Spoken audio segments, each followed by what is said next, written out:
Sanibonani bafethu, please like, subscribe to my YouTube channel.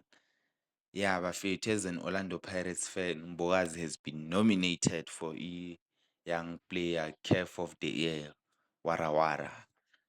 See, my point is, bafethu, abantu bazongiphikisa, I know. Abantu bazongiphikisa. Overhyping players kills players. I will tell you that. Overhyping player kills players. Yes.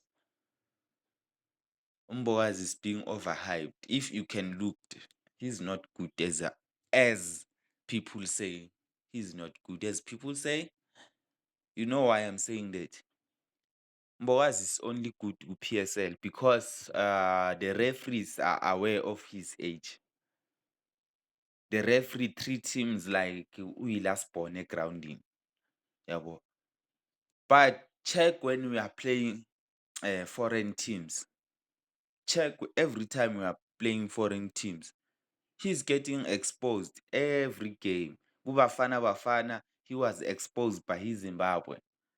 Getting a red card against the Zimbabwe, were being exposed because the referee don't know which one on 19.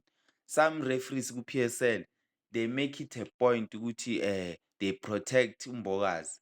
At all costs, you can disagree if you want, but you will see it.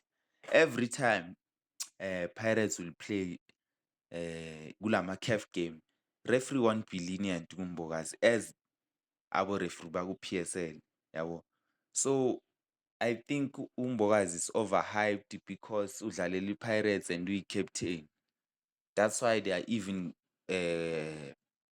bathini le nominating him kuma CAF awards. It's because of udlalela iPirates and uyi-captain yePirates. There are many people who did well intanga zaMbokazi ezenze well ukudlula yena. They even went to play i-World Cup, those people.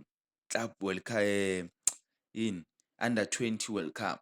But they will never get nominated because they are not playing for a certain team. Yes, so it. But that one, they will never say, Abo white boy, we have Abo white boy. They are good. Eh? You have Abo Campbell, you have many players I can name, but they won't get nominated because they are not wearing a certain jersey. Danko.